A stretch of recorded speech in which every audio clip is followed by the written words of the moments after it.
Black Friday just isn't what it used to be. I know that I'm not the only one who misses the compilations of the crowds, the chaos, and the fights over discounted toasters at Walmart. But because most stores now start their Black Friday sales at the beginning of November, that is sadly now just history. But on this Black Friday, well, I guess like just about every other day, most of us are experiencing high levels of black fatigue, so have some of those stories to get into. But first, as expected, the kosher clique that has been melting down now for about a month straight on a daily basis over Tucker Carlson interviewing right-wing streamer Nick Fuentes on his podcast.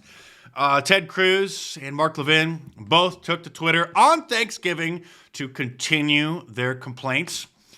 Taking this clip out of context that Tucker Carlson posted the day before with an interview with Piers Morgan, just discussing how England attacked Germany first before Germany attacked them.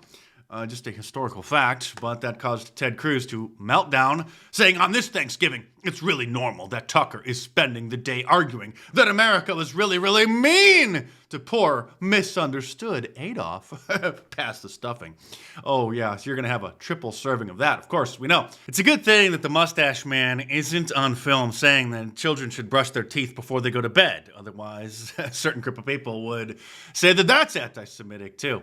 Mark Levin responded to Mark Mitchell of Rasmussen Reports, the polling agency, saying that he stands for Tucker Carlson, which he posted the day before Thanksgiving, then with Levin denouncing him on Thanksgiving, saying it's good to know that Rasmussen Reports stands with Carlson. Get it? Because they have this conspiracy theory that the only reason why Tucker Carlson has noticed things and awoken to various taboo topics now that he's free from the corporate constraints of Fox News is because the little country of Qatar is paying him. And by the way, I'm not being sarcastic when I say that the Jewish ADL has listed noticing as an anti-Semitic term, saying that around 2019, users online started noticing certain patterns with Ben Shapiro's favorite ethnic group and favorite country. And so they included that on their list of coded hate. Extremists are weaponizing seemingly innocuous content to promote bigotry. Stay tuned because there's plenty more to come in this video, but real quick, let me take a moment to promote the 20% off sale over at markdice.com. Use the promo code Black Friday, one word, to save 20% off anything, including the Trump Claus knit sweaters, which are custom special order. You could still get them through this weekend, but you have to pay rush shipping on those. Not screen printed. It's woven directly into the yarn.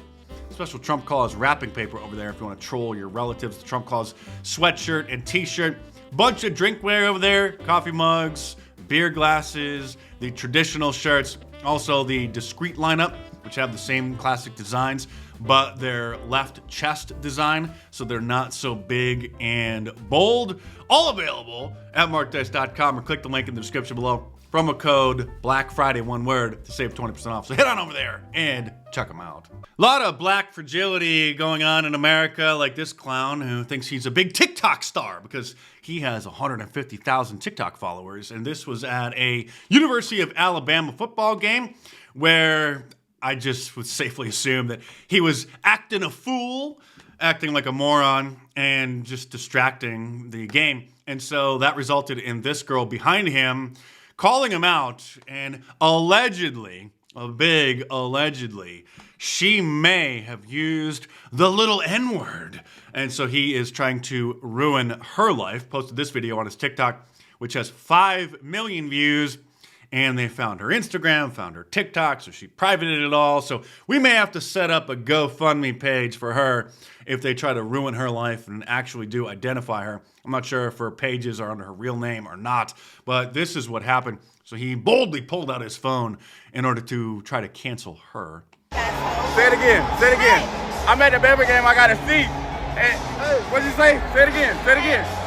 I said you're an ugly ass, weird ass bitch. That's right. Okay. What else? What else? What else? What else? What else? What else? What else? Keep it coming. Keep it coming. Now, she doesn't repeat it. If she even allegedly said it, I couldn't care less. Imagine the levels of black fragility that you have to pull out your phone and record someone and post it online, trying to ruin their life because they called you a little name. She called me the little N-word. Female Alabama fan exposed in 4K after allegedly using the little N-word towards a black man in the stands. Oh no, that poor guy. So keep an eye on this story and be sure to give me a heads up if they make any progress in trying to destroy this nice girl's life. And we'll do everything we can to protect her. Just like we did with Shiloh Hendricks, helping to raise over $800,000 when they tried to cancel her for using the little word to describe some little black punk who stole something out of her bag at the park. And it's not about the money. It's not that she needs that much money to counter the cancellation. It's about sending a message that every time the black fragility mob tries to cancel someone for using a little word that hurts certain people's feelings, we're going to support them and it's going to backfire on them big time. And so the local prosecutor saw that this was happening and was absolutely furious and then charged her with like disturbing the peace for supposedly yelling slurs at a child. Again, it doesn't matter. It's called an excited utterance. It's in the heat of the moment. It's like swearing when you drop something. Sometimes these things just come out. And I couldn't care less that it was a kid.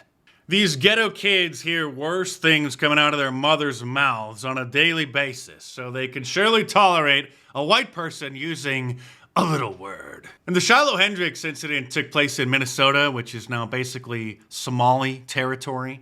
And so here is a professor at the University of Minnesota who has coined a new term to blame all of her problems on us. We posit that there is a whiteness pandemic behind the racism pandemic, and that this begins in the family system where young children are socialized into the culture of whiteness within white families. She means American culture because American culture was birthed from the European settlers who came and built this great country. But please continue with your new delusions. Our first recommendation is to remember that the whiteness pandemic is a pandemic.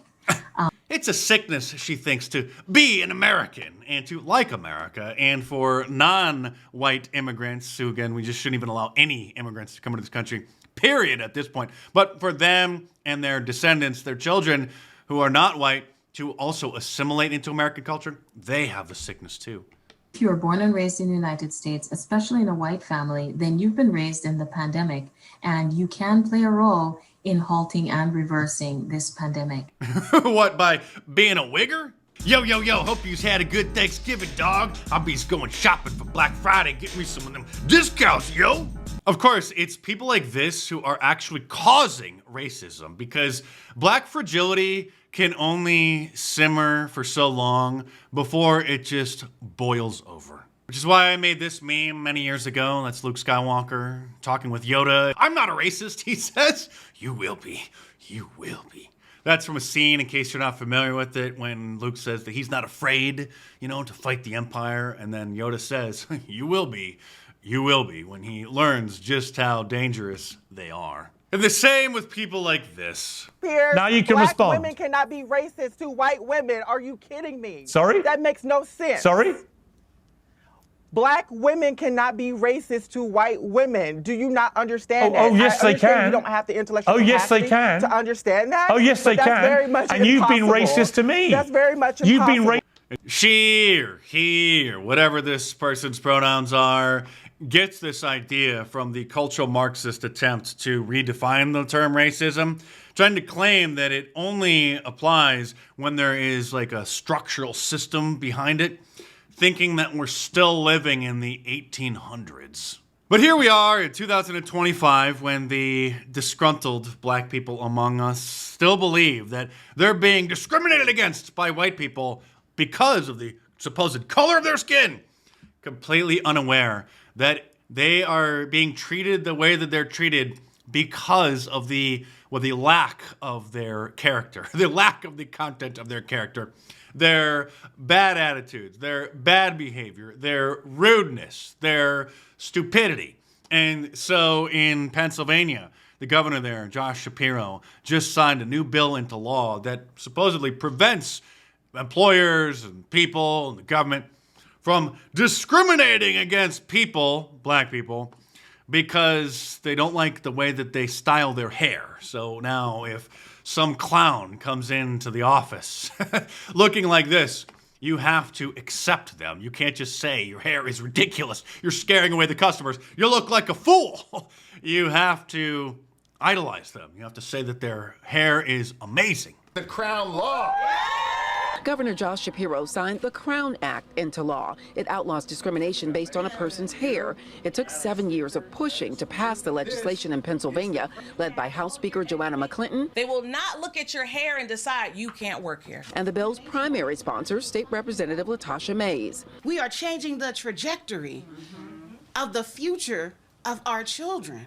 The Crown Law places hair in the stain-protected class as race under the Pennsylvania Human Relations Act, a relief for people like Tanya Edmonds, who didn't always feel free to wear her hair the way she wanted. I gauge it depending on who I'm working for, like who's my supervisor. With bipartisan support, Pennsylvania is the 28th state to have a Crown Law. The woman behind the now nationwide push is a Philadelphia native. In 28 states now, in the land of the free, if an employee or a student comes into class like this and is blocking the view of the students behind them, you can't just tell them to put a hat on or just try to style your hair like a normal American. Of course, it has nothing to do with race, because if a white person came into work like this, depending on the environment, obviously some places this would be perfectly acceptable. Others, it would scare away the customers. And so employers should have every right to tell somebody, style your hair differently or leave. But when these clowns get fired or don't get promoted from their jobs, of course, it has nothing to do with their lack of qualifications, their bad attitudes, their just disgruntled demeanor. They're blaming it on discrimination. And now it's not just on their race, it's how they wear their hair. And this woman cares so much about the black community, she posted this tutorial, how to get these security tags off of the merchandise that they steal on Black Friday. Turn off a sensor. Lighting the tag on fire to melt the plastic so she can then pry. When this shit start rising in the middle, when you see that start rising up, then you can blow it out. Imagine. Once you got that part, peel it out. Wait for it. Not no case. Did you hear the beep? Of course, there's a beep. Right on that. There you go.